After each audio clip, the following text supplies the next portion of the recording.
Bismillah, Assalamualaikum warahmatullahi wabarakatuh. Innal hamdalillah nahmaduhu wa nasta'inuhu wa nastaghfiruh wa na'udzu billahi ta'ala min shururi anfusina wa min sayyiati a'malina.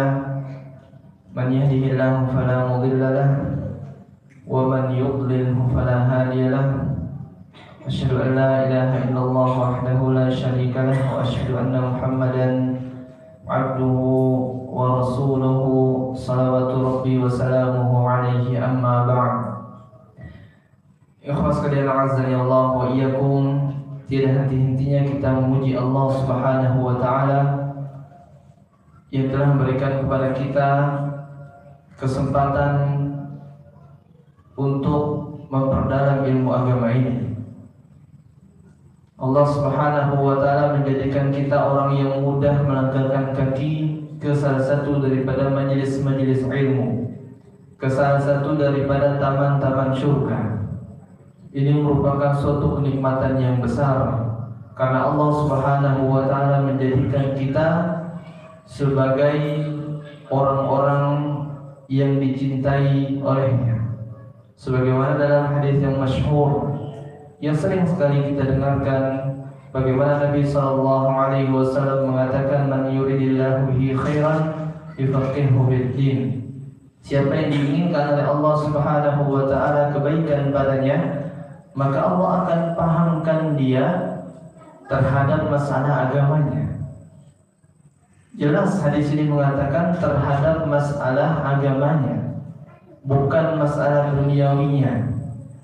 Karena kalau kita melihat ikhwati fillah azza ya Allah wa iyyakum, kehidupan yang kita rasakan sekarang jika dibandingkan dengan salah satu tokoh di Indonesia misalkan seperti B.J. Habibie, mantan presiden Indonesia, salah satu orang yang telah menemukan bagaimana pesawat itu bisa dijadikan oleh beliau stabil dengan teori yang beliau buat. Kemudian bagaimana beliau juga termasuk salah satu orang yang mengerjakan proyek tentang lintasan-lintasan pesawat. Jadi pesawat juga punya line sendiri, dan itu setiap kali penerbangan pasti beliau mendapatkan royalti dari situ. Ada kuliah ini Anda sampaikan, kehidupan beliau adalah kehidupan yang baik sekali menurut kacamata kita, menurut duniawinya. Bagaimana beliau menjadi orang nomor satu di Indonesia, bahkan beliau dijadikan atau direbut oleh Jerman untuk menjadikan warganya. Saking luar biasanya beliau kontribusinya di dalam negara-negara yang beliau tinggali. Namun walaupun posisi demi posisi berhasil beliau raih, kedudukan-kedudukan dunia berhasil beliau raih, beliau pernah mendatangi kampus Madinah. Kemudian beliau mendatangi mahasiswa Madinah. Kemudian beliau mengatakan kepada mahasiswa, andai saya masih muda, dengan kecerdasan yang beliau miliki, beliau mengatakan, saya lebih baik menghafal Quran, lebih baik mempelajari ilmu agama sebagaimana kalian sekarang. Artinya ada penyesalan di situ. Sekaya apapun kita, kalau kita sudah besar, sudah tua, ya mungkin kalau sudah ada asam urat, tidak bisa makan enak. Sudah obesitas, tidak pilih-pilih makanan sudah. Apa gunanya antum uang yang banyak? Tidak ada gunanya. Antum punya mobil banyak, punya rumah banyak, ternyata yang tempati pembantu antum, supir antum, itu tidak ada gunanya. Karena sejatinya rezeki yang Allah berikan kepada antum adalah apa yang antum nikmati. Antum punya mobil tapi yang mengendarainya supir, yang percuma, antum tidak bisa menikmati. Berbeda halnya dengan ilmu agama. Kemanapun antum pergi, dia akan melekat pada diri antum. Maka ini merupakan kebaikan-kebaikan yang sangat-sangat besar yang Allah karuniakan kepada kita. kita mengambil sebuah ibrah daripada kisah sahabat Nabi Sallallahu Alaihi Wasallam. Ini sedikit ana ceritakan, walaupun mukadimahnya agak panjang. Jadi kita tidak boleh meremehkan kebaikan. Kita sekarang walaupun sudah beruban, walaupun misalkan sudah lelet kita menghafal, jangan pernah bilang saya berhenti untuk menuntut ilmu, saya berhenti untuk memperdalam ilmu agama. Jangan. Karena dengan hadirnya antum di sini boleh jadi anak antum yang melihat antum semangat, kemudian semangatnya akan membara untuk menuntut ilmu, akan mengikuti jejak langkah antum. Kebaikan yang kecil dari antum, tapi sangat besar efeknya pada diri anak keturunan kita. Dahulu diceritakan Zaid bin Thabit radhiyallahu taala anhu wa ardahu. Beliau masuk Islam di usia kurang lebih 10 tahun. Kemudian Nabi Shallallahu Alaihi Wasallam mengumumkan perang Badar di saat usia beliau 11 tahun. Dengan semangat yang membara, seorang anak yang usianya masih 11 tahun, ikhwati fillah, masuk ke dalam shon peperangan. Kemudian Nabi mengatakan, wahai anak kecil, kembalilah ke rumahmu, karena engkau belum cukup kuat, masih kecil. Beliau saat itu yang mengetahui tentang keutamaan jihad, meninggal syahid, masuk surga tanpa hisab, langsung tidak ada pertanyaan di alam kubur. Kemudian tidak ada mizan, timbangan-timbangan, tidak ada pertanyaan Allah di hari kiamat. Langsung meninggal, dibangkitkan dengan darah-darahnya, dan kemudian masuk surga tanpa hisab. Bisa membawa 70 anggota keluarganya masuk surga bersamanya. Keutamaan demi keutamaan luput daripada beliau. Kemudian beliau kembali ke rumahnya dan menangis di hadapan ibunya. Beliau menangis sejadi-jadinya. Ketika ditanya oleh ibunya, kenapa wahai anakku? Kemudian beliau mengatakan, saya dihalangi atau saya tidak diberikan izin oleh Rasulullah untuk apa? Untuk berjihad di perang Badar. Mendengar hal tersebut, seorang ibu yang paham agama bukan malah mengatakan, iya iyalah kamu kan masih kecil, tidak mendukung, bukan begitu. Tapi ibunya mengatakan, ya, kalimat-kalimat sedih, sebagaimana anaknya bersedih dan menangis, ibunya pun sedih dan menangis gara-gara melihat anaknya tidak diberikan izin oleh Rasulullah. Kemudian seorang ibu ini tidak putus asa. Anak yang masih kecil diperintahkan oleh ibunya untuk apa? Menggali potensi yang ada pada dirinya. Semua apapun yang ada atau peluang yang ada di hadapannya dicoba oleh Zaid bin Thabit. Kesimpulannya beliau mendapati dirinya termasuk orang yang sangat-sangat cerdas. Maka saat itu masih 17 surah yang turun kepada Nabi Sallallahu Alaihi Wasallam. Zaid bin Thabit dengan usia masih 11 tahun, beliau berpikir saya mungkin tidak diberikan izin oleh Rasulullah untuk berjihad di perang Badar, jihad dengan pedang, maka saya akan mencoba untuk berjihad dengan lisan. Beliau hafal 17 surat itu, dan kemudian setelah matang hafalannya, mungkin hafalannya, beliau bacakan kepada ibunya, dan ibunya memanggil semua pembesar Bani Najjar, suku asli penduduk Madinah, untuk ya ibaratnya memperlihatkan bagaimana kuatnya hafalan dan kecerdasan anaknya. Maka setelah dilihat semuanya takjub. Maka ibunya mengatakan, bawalah kepada Rasulullah, perlihatkanlah hafalan anakku kepada Rasulullah. Sehingga ketika sampai di hadapan Rasulullah, beliau Sallallahu Alaihi Wasallam takjub dengan hafalannya Zaid bin Thabit. Beliau takjub sehingga Rasulullah mengatakan, wahai Zaid.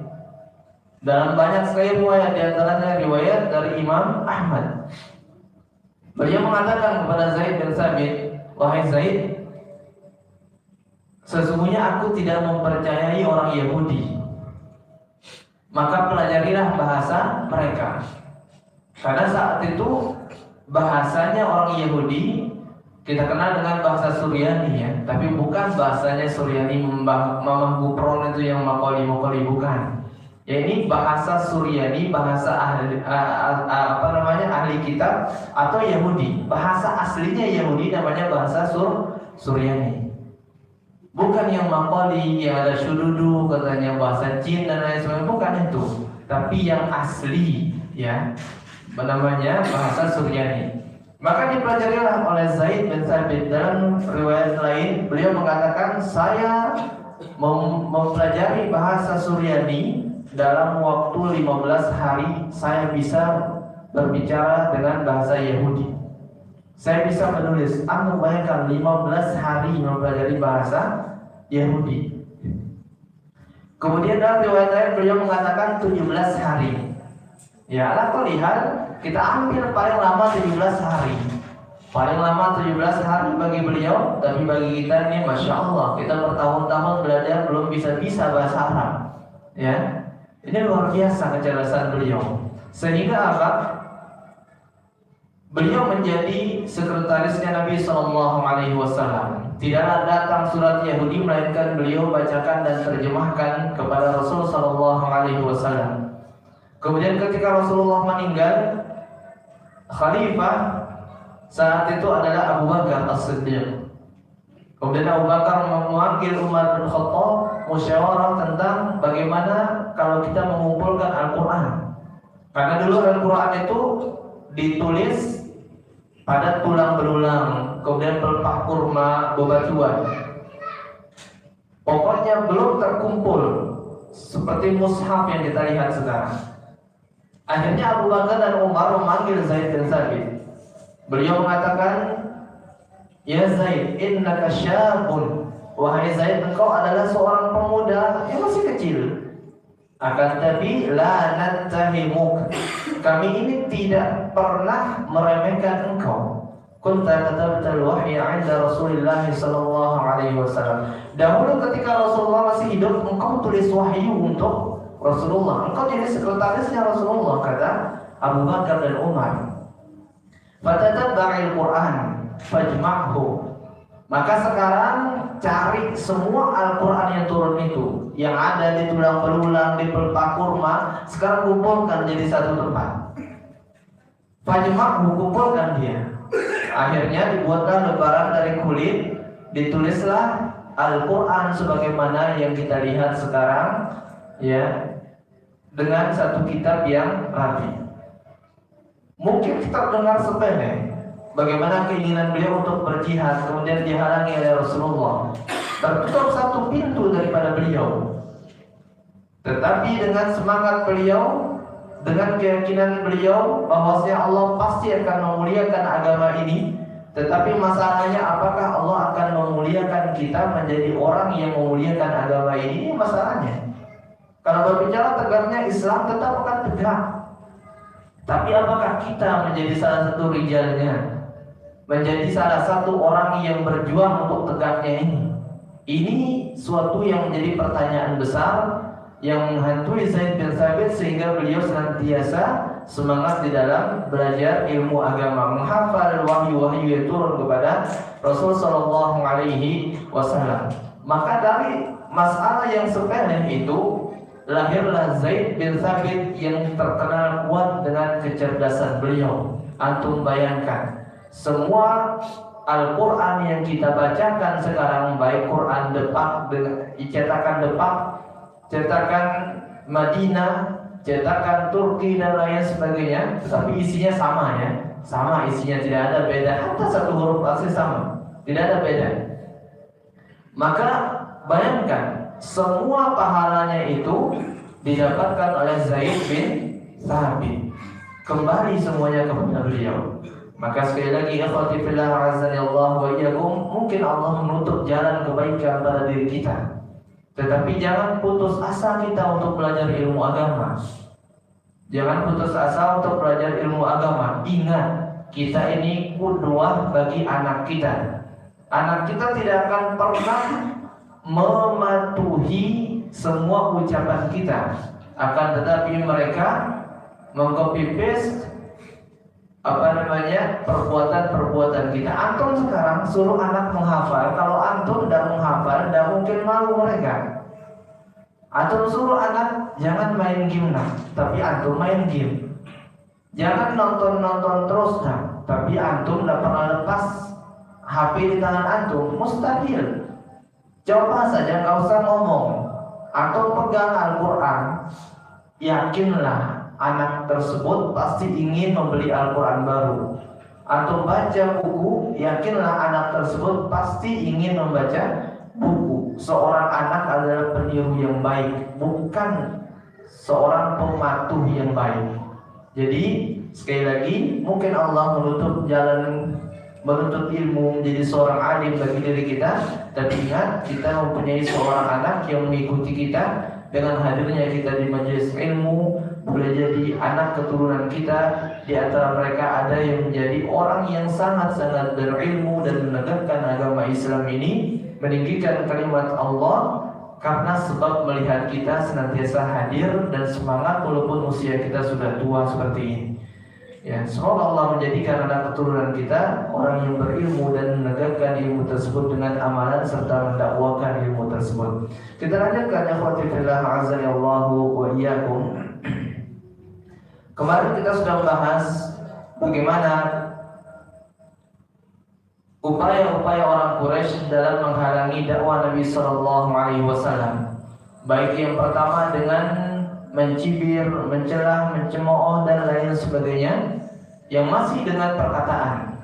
Dan juga kita pada pertemuan sebelumnya telah membahas bagaimana orang Quraisy setelah melihat tiada efek daripada celaan-celaan tersebut, maka orang Quraisy mulai bertindak sesuka hati mereka. Bahkan di antara mereka sudah ada yang berani melakukan penghalangan tersebut dengan fisik mereka.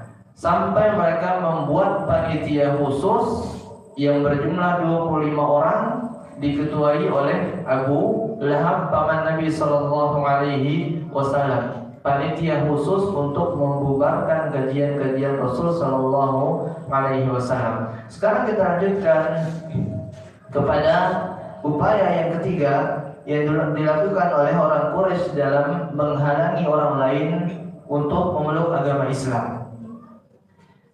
Yang ketiga ini adalah itharatus syubhat wa tartifud da'ayat al-kadhibah. Bagaimana orang Quraisy senantiasa menyebarkan syubhat dan mereka senantiasa menyebutkan wahyu-wahyu atau Al-Quran ataupun perkataan Nabi sallallahu alaihi wasallam sebagai da'ayat, pengakuan-pengakuan atau perkataan-perkataan yang dusta.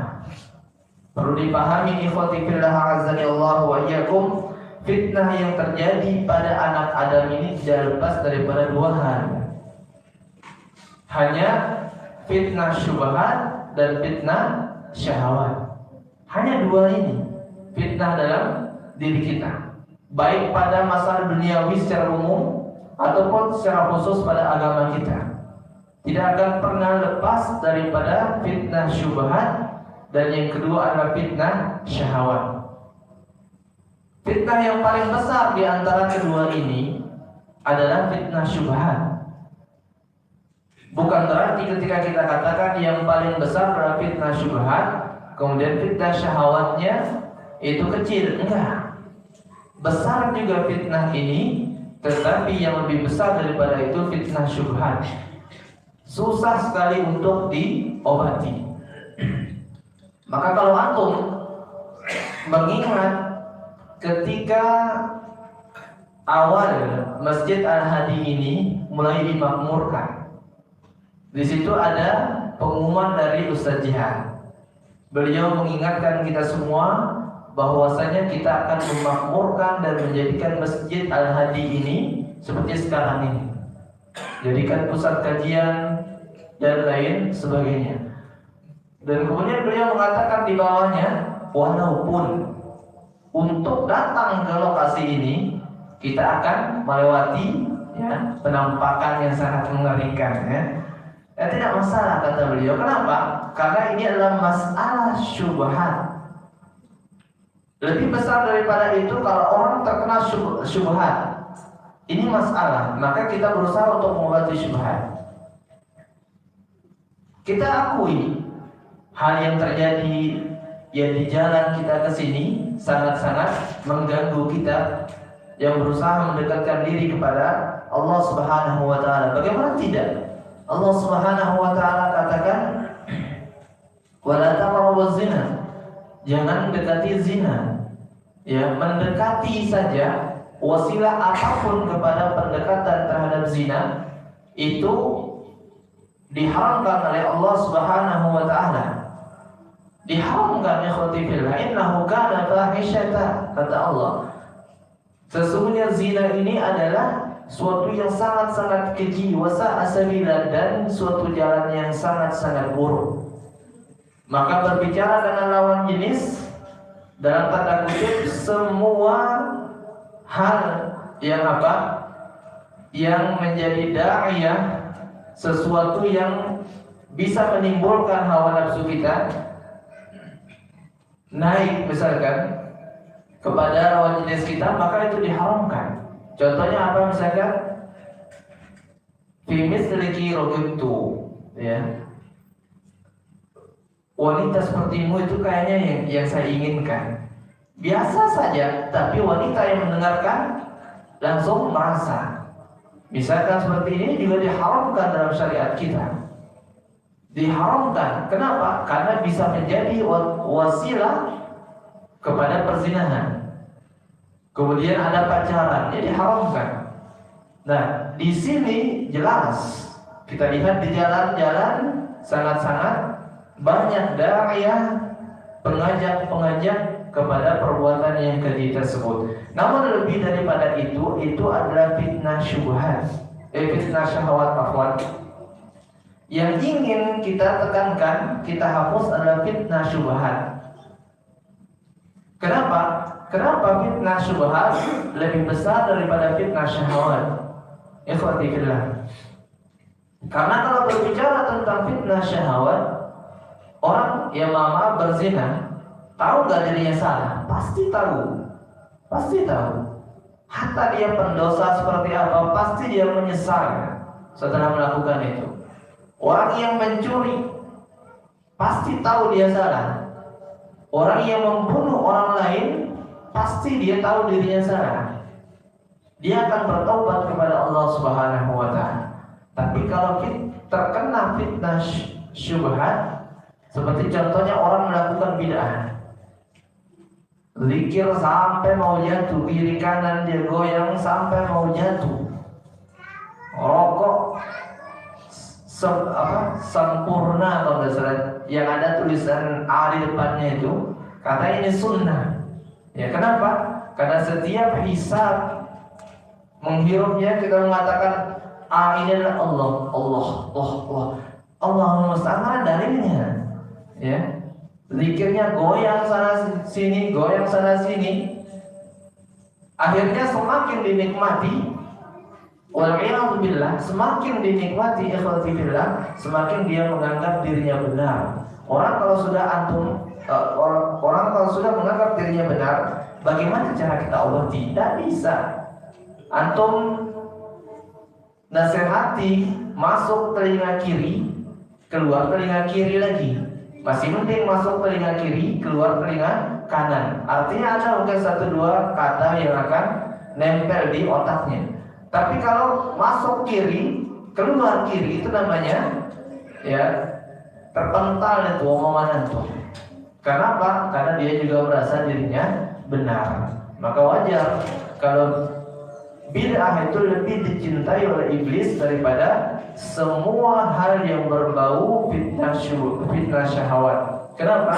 Karena semakin dikerjakan, semakin menganggap dirinya paling benar. Adapun lihat, syubhat ini adalah suatu hal yang sangat-sangat mengkhawatirkan. Maka inilah langkah yang diambil oleh orang Quraisy untuk menghalangi dakwah Nabi Shallallahu Alaihi Wasallam.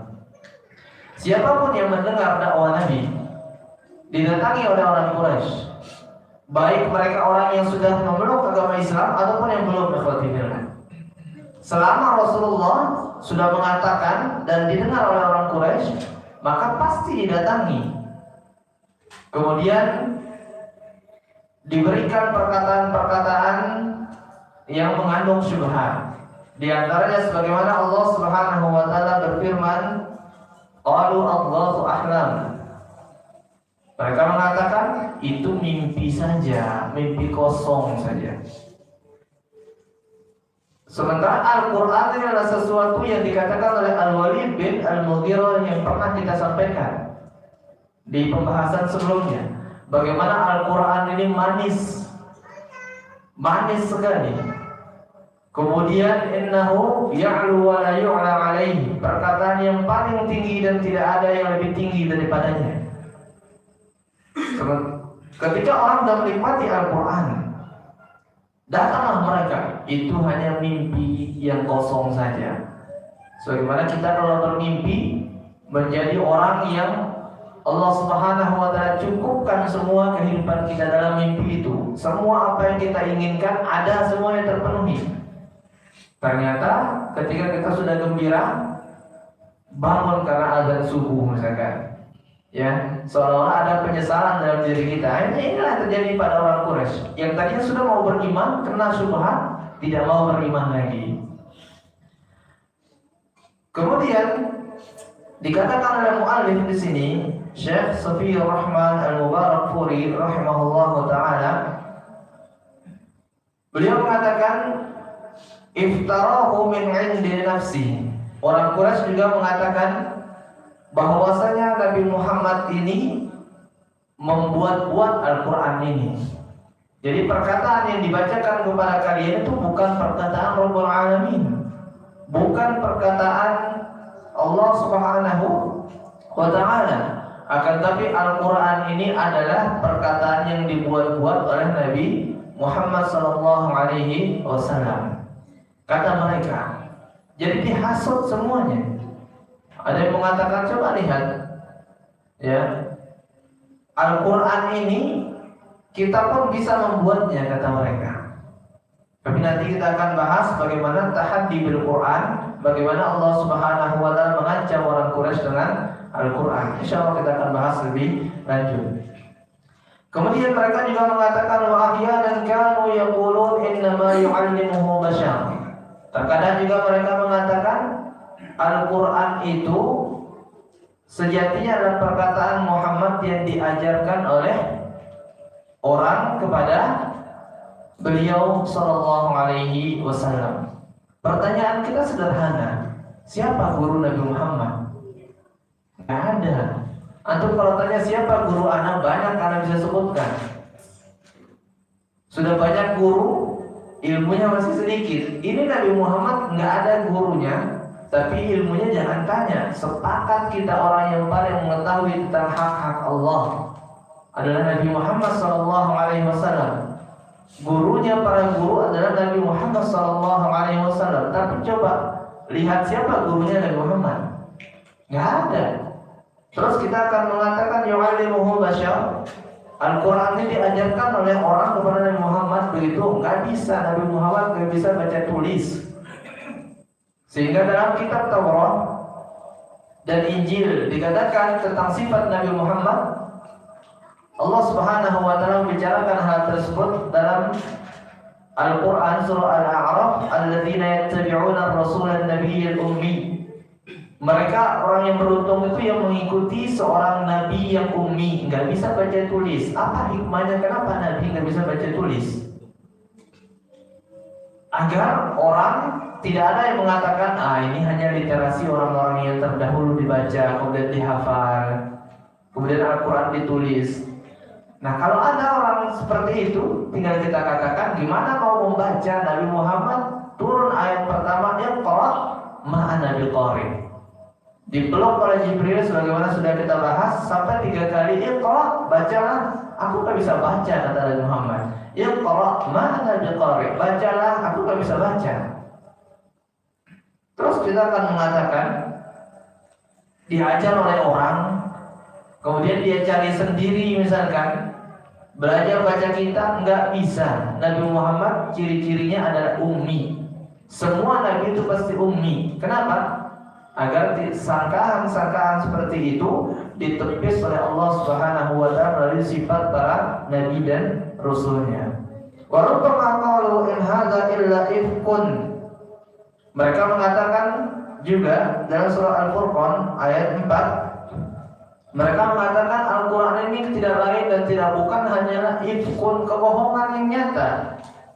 Kebohongan yang nyata kata mereka, iftarahu, yang dibuat-buat oleh Muhammad kata mereka. Murni semua yang disampaikan kepada kalian itu dari lisannya Muhammad, bukan dari Allah Subhanahu wa taala. Wa a'anahu 'alaihi qaumun akharun, dan dibantu, ditolong oleh temannya, ditolong oleh Abu Bakar. Pertanyaannya, kalau yang Abu Bakar yang menolong Rasul sallallahu alaihi wasallam, lantas siapa yang menolong Nabi Muhammad sebelum Abu Bakar beriman? Kan seperti itu sederhananya kita berpikir. Kenapa orang yang secerdas Abu Bakar bisa beriman? Padahal belum ada penolongnya Rasulullah sebelumnya. Kenapa bisa? Ya, maka jawabannya tentu itu adalah fitnah dari orang-orang Quraisy. Dalam ayat lain Al-Furqan ayat 5, wa qalu asatirul awwalin iktatabaha fahiya tumla 'alaihi bukratan wa asila. Orang-orang kafir Quraisy mengatakan asatirul awwalin, Al-Qur'an itu hanya asatir, jamak daripada ustur, artinya dongeng, pengantar tidur saja, yang dibuat-buat saja, yang penting ketawa orang, senang orang gitu. Al-Quran ini hanya dongeng semata kata mereka. Iktatabaha, yang tertulis, fahiyatumla 'alaihi bukratan wa asila, yang ditulis dan diceritakan terus menerus kepada Nabi Muhammad, baik pada waktu pagi dan waktu petang. Ya, ini adalah fitnah-fitnah mereka, syubhat-syubhat yang dilontarkan kepada orang yang mendengarkan apapun ajakan Nabi Muhammad SAW kepada Al-Quran. Mereka mengatakan dongeng orang-orang terdahulu. Masalahnya kalau Nabi Muhammad yang masih muda saat itu 40 tahun, kemana Al-Walid bin Al-Mughirah yang usianya paling tua di antara mereka? Yang pernah kita bahas, dia mengatakan, kalian wahai Quraisy paling tahu, aku paling kaya di antara kalian, aku paling berilmu di antara kalian, aku mengetahui bahasa Arab dengan fasihnya, rojasnya, semuanya aku ketahui, syairnya semuanya aku ketahui, kata Al-Walid bin Al-Mughirah. Pertanyaannya, kenapa kalau memang ini dongeng, kenapa bukan dia yang lebih dulu mendengarkan daripada Rasulullah? Artinya ini bukan dongeng.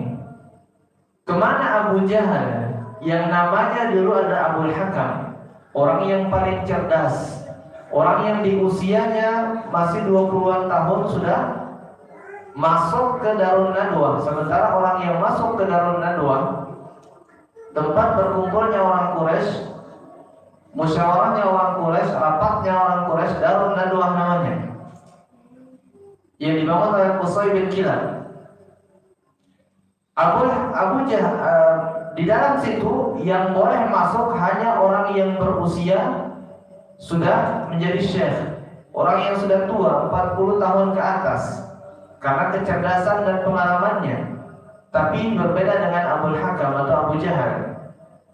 Abul Hakam di usia 20-an tahun beliau sudah masuk. Dia sudah masuk, ya. La'natullahi alaih. Dia sudah masuk. Kenapa? Karena terkenal dengan cerdasnya, sehingga dinamakan Abul Hakam, bapaknya kecerdasan atau orang yang paling cerdas. Namun ketika datang Islam, cerdasnya itu hilang karena hasadnya yang banyak, sehingga dinamakanlah Abul Jahal, orang yang paling bodoh. Dulunya adalah orang yang paling cerdas, tapi karena Islam datang, tertutup akalnya, emosinya langsung meningkat, dan dinamakan orang yang paling bodoh, Abul Jahal. Abu Jahal sudah meninggal. bapaknya kebodohan sudah meninggal, maka jangan kita menjadi orang yang mengadopsi kebodohan, ya, karena kebodohan itu sudah yatim, sudah meninggal bapaknya Abu Jahal. Jangan kita adopsi. Maka harus kita sering belajar ilmu agama. Ikhwati fillah azani Allahu wa iyyakum. Ini adalah fitnah-fitnah dan tuduhan-tuduhan yang diberikan kepada Nabi Muhammad, kepada Al-Quran, kepada wasilah Al-Quran itu turun yaitu Jibril, dan bahkan kepada Allah Subhanahu wa Ta'ala. Maka karena itu Allah Subhanahu wa Ta'ala menurunkan tahaddi bil Quran, ancaman bagi orang Quraisy yang mengaku tadi katanya bisa mendatangkan Al-Quran, bisa membuat Al-Quran katanya. Mereka mengatakan Al-Quran adalah dongeng. Sampai An-Nadhr bin Harith pada pertemuan yang sebelumnya kita bahas bagaimana dia pergi sampai ke Hira dan Syam untuk apa? Mempelajari dongeng-dongeng orang-orang Romawi seperti Rustum dan Isfandiar, ya, dipelajari pada pertemuan yang sebelumnya. Katanya Al-Quran dongeng, sehingga Allah Subhanahu wa Ta'ala memberikan tantangan kepada mereka, memberikan tantangan sekaligus ancaman kepada mereka. Kalau memang Al-Quran itu seperti yang kalian katakan, ya udah datangkan Al-Quran yang lainnya yang semisal dengan itu. Seperti contohnya Allah Subhanahu wa Ta'ala berfirman dalam surah Al-Isra ayat 88, qul la in ijtama'atil ins, katakanlah wahai Muhammad, andai berkumpul manusia ini dari awal penciptaannya sampai sekarang ini, dari Nabi Adam masih hidup misalkan, dikumpulkan, ngumpul musyawarah. Dan Nabi Adam kita tahu bersama, ikhwati fillah, Nabi Adam itu adalah seorang nabi yang sangat-sangat cerdas. Antum baca di surah Al-Baqarah, ya, lembaran 2,5 itu, bagaimana Allah Subhanahu wa Ta'ala ketika malaikat tidak setuju Nabi Adam atau manusia akan diciptakan di muka bumi sebagai khalifah, maka Allah menepis semua hal tersebut. Lantas ketika Nabi Adam sudah diciptakan, Allah mengatakan, wahai para malaikat, coba sebutkan nama-nama benda di langit. Sebutkan. Nggak ada yang tahu, ya, nggak ada yang tahu. Kemudian Allah Subhanahu wa Ta'ala mengatakan kepada Nabi Adam, sebutkan nama-nama itu. Maka Nabi Adam bisa menyebut semuanya. Barulah malaikat sadar bahwasanya Nabi Adam sangat-sangat cerdas. Bahkan kata para ulama, kalau beliau masih hidup sampai sekarang, anak keturunannya semua dikenal. Saking ilmunya terkumpul pada Nabi Adam, ya, terkumpul. Nah, sekarang misalkan Nabi Adam masih ada, sampai kita masih ada, musyawarah membuat Al-Quran. Kemudian Allah mengatakan wal jin, begitu juga dengan jin. Dari iblisnya sampai yang sekarang masih ada, silakan berkumpul kata Allah. Ala an ya'tu bi misli hadzal Qur'an la ya'tuna bi mislihi walau kana ba'dhuhum li ba'dhin dhahira. Allah mengatakan berkumpul manusia dan jin dari awal penciptaan mereka berkumpul, musyawarah, kira-kira mana ya ayat yang bagus untuk kita buat. 30 juz. Kata Allah Subhanahu wa Ta'ala, la ya'tuna bimithlihi, mereka tidak akan mampu untuk membuat Al-Quran yang semisal dengan Al-Quran kita, walau kana ba'dhuhum li ba'dhin dhahira, walaupun mereka saling bahu-membahu, saling tolong-menolong di dalam membuat hal tersebut. Ini ancaman atau perintah Allah kepada mereka untuk membuat Al-Quran 30 juz, semisal dengan Al-Quran yang kita pegang sekarang. Nggak bisa. Terus sudah begitu datang orang Syiah, ada mushaf Fatimahnya lebih 30 juz. Dari mana ini ya? 30 juz saja nggak bisa dibuat, apalagi 60 juz nggak bisa. Ya mungkin kalau ada, bukan juz Al-Quran yang ada, juz Al-Bukat, juz Jeruk itu yang ada sampai 60 disebut. Ya, ini adalah suatu hal yang kocak. Kemudian mereka tidak bisa melakukan hal tersebut, padahal orang Arab itu ikhwati fillah adalah orang yang ahlul balaghah, orang yang ahli di dalam berbicara. Kata Arab sendiri ikhwati fillah, Arab itu dari kata arubah atau aribah, yang artinya adalah fasaha atau wadhaha, yang artinya apa? Jelas artinya.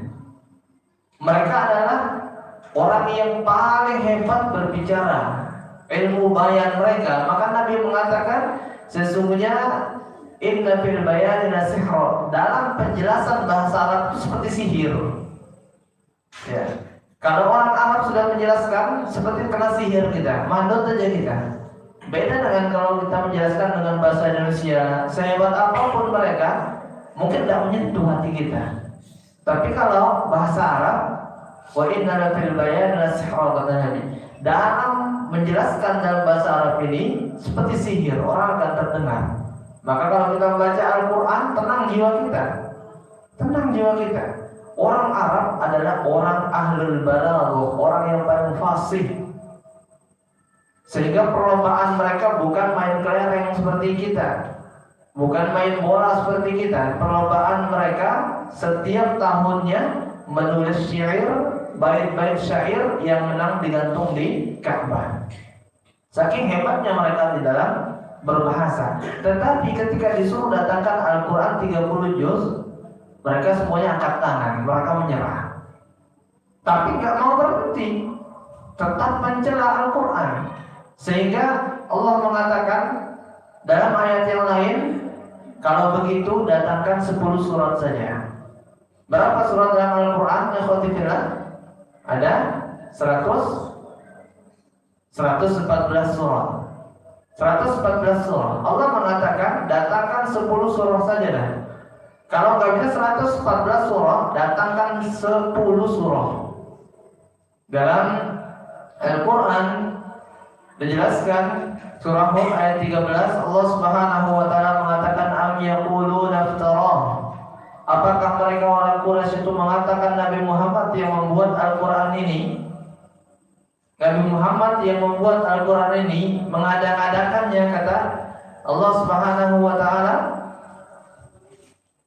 qul fa'tu bi'ashri suwarin mislihi muftariyatin. Kata Allah, kalau begitu, kalau kalian masih mengatakan demikian, kata Allah, aku tantang kalian untuk mendatangkan atau membuat 10 surah saja.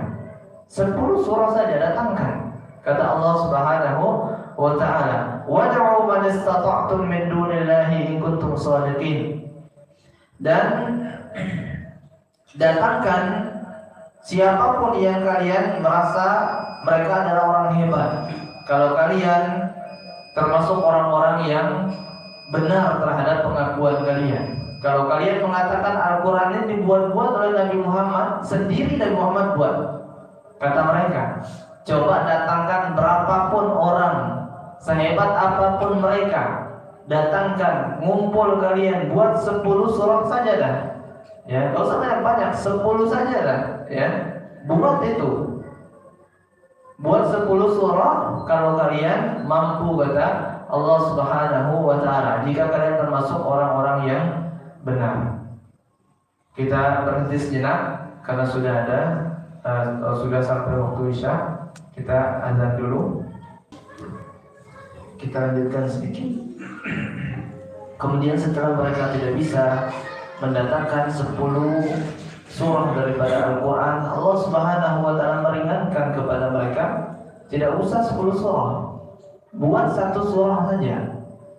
Buat 1 surah saja. Kata Allah Subhanahu wa ta'ala, yang insyaallah ayat ini kita hafal semua, wa in kuntum fi raibin mimma nazzalna 'ala 'abdina fa'tu bi suratin mislihi. Kalau kalian ragu dengan apa yang kami turunkan kepada Muhammad itu, kata Allah, maka datangkan satu surah saja, gak usah banyak, gak usah 10, gak usah 114 surah, datangkan satu surah saja. Kalau kalian dan panggillah siapapun yang kalian ingin panggil, ajak mereka musyawarah, ajak mereka diskusi. Kalau kalian termasuk orang-orang yang benar terhadap fitnah-fitnah yang kalian lontarkan kepada Nabi Muhammad SAW. Mendengar hal tersebut, ada seorang yang bernama Musailimah Al-Kadzdzab atau Musailamah Al-Kadzdzab. Ini kaum yang murtad, mengaku sebagai Nabi SAW, dan jamaahnya kurang lebih 40.000 orang. 40.000 orang diperangi oleh Abu Bakar As-Siddiq sehingga mereka semuanya kalah. Berusaha untuk menandingi Al-Quran karena Allah sudah meringankan mereka untuk membuat satu surah saja. Akhirnya mereka berusaha untuk membuat tandingan Al-Quran. Dibuatlah surah yang nggak masuk di akal ya. Ini surahnya pelawak lebih tepatnya. Musailamah mengatakan membuat satu surah Al-Fil Mal-Fil. Gajah, tahukah kalian apa gajah? Wa ma adraka mal-fil, dan tahukah kalian apa itu gajah? Lahu danbun wabil, dia punya ekor yang kecil, pendek. Wa khurtumun tawil, dan punya belalai yang panjang. Wa inna dzalika min khalqi rabbina laqalil, min khalqi rabbina laqalil. Dan gajah itu hanya sebagian kecil daripada makhluk yang Allah Subhanahu wa taala ciptakan. Apa seperti ini? Ya, ada lebih parah lagi. Ya Difda'ah binti Difda'in. Susah disebutnya. Beda dengan Al-Quran. Turun dalam 7 cara penyebutan. Ya, 7 qiraah. Ini dikatakan ya Difda'ah bint Difda'in. Wahai kodok, anaknya para kodok. Naqi lakum tanaqin. Silakan kalian bersuara ya. Silakan kalian bersuara, nisfuki fil ma'i wa nisfuki fil tin. Setengah kalian di air, setengah kalian juga hidup di daratan. Dan ma'atak darin, air tidak kalian jadikan keruh, wala syarabatan na'in, dan kalian juga tidak menghalangi orang minum air. Ada juga surah At-Tahinat. Karena pinginnya makan terus mungkin ini. At-Tahinat artinya orang yang pembuat roti itu. Ya, pestrinya. Wat-tahinat tahna. Orang yang membuat roti, yaitulah orang yang membuat roti katanya. Wal-'ajinati 'ajna. Mereka perempuan-perempuan yang mengadon adonan. Mereka lah itu katanya. Wal-khabizati khubza, dan orang yang memasak rotinya, itulah mereka pemasak itu. Wasaridati sarda, orang yang mencampur adukan roti dengan daging, mereka itulah yang melakukannya. Walafimat luqma, dan orang yang memakan roti itu ahadatan wa sunnah, menjadikan orang lain apa? Gemuk. Apa seperti ini ya? Di pelawak namanya. Coba antum bandingkan dengan Al-Quran. Sependek apapun surahnya, tetapi maknanya luar biasa. Jawami'ul kalim. Contoh, surat yang pendek dan semua kita hafal. Qul huwallahu ahad. Katakanlah wahai Muhammad, dialah Allah yang Maha Esa. Dialah Tuhan yang Maha Esa. Artinya kalau ada Tuhan tapi masih trinitas, dia bukan Tuhan sejati. Ya. Kemudian Allahus Samad. Dialah Allah tempat memohon atau meminta pertolongan, tempat meminta bantuan. Artinya kalau ada Tuhan tapi tidak bisa membantu, bahkan dia dibantu, dia dijadikan dari pelepah kurma, dari bebatuan, yaitu bukan Tuhan. Dibuat dari tiang, ya, misalkan itu bukan Tuhan. Lam yalid wa lam yulad, tidak beranak dan tidak juga diperanakkan. Kalau ada Tuhan diperanakkan, walaupun dari ibu saja, tidak ada bapaknya, berarti itu bukan Tuhan, sudah selesai. Lam yalid wa lam yulad wa lam yakul lahu kufuwan ahad, tidak ada yang serupa dengan Tuhan itu. Kalau ada yang bisa menandinginya dari keindahannya, dari kekuasaannya, dan dari lain sebagainya, maka pastikan dia bukan Tuhan. Dari sini jelas sekali, maknanya luar biasa dibandingkan dengan pengadon roti atau kodok atau gajah tadi, enggak jelas maknanya. Panjang sekali ayatnya, tapi maknanya berputar di situ-situ saja dan susah juga untuk diucapkan. Inilah kenapa Allah Subhanahu wa taala menantang orang Arab yang mereka adalah ahli dalam bahasa, tetapi walaupun mereka ahli bahkan satu surah pun, dan yang berani mencobanya hanya satu orang saja. Daripada banyaknya orang Arab sampai sekarang, hanya satu orang saja yang berani mencoba, dan itu gatot atau gagal total, ya. Nah, inilah Al-Quran yang mana orang-orang Quraisy selalu mencela dan memfitnah Rasul Sallallahu Alaihi Wasallam sebagai orang yang telah berdusta. Dan demikian yang dapat kami sampaikan. Lebih kurangnya kami mohon maaf. Kita cukupkan sampai di sini. Tutup dengan doa kafaratul majelis. Subhanakallahumma wa bihamdik, asyhadu an la ilaha illa anta, astaghfiruka wa atubu ilaik. Assalamualaikum warahmatullahi wabarakatuh.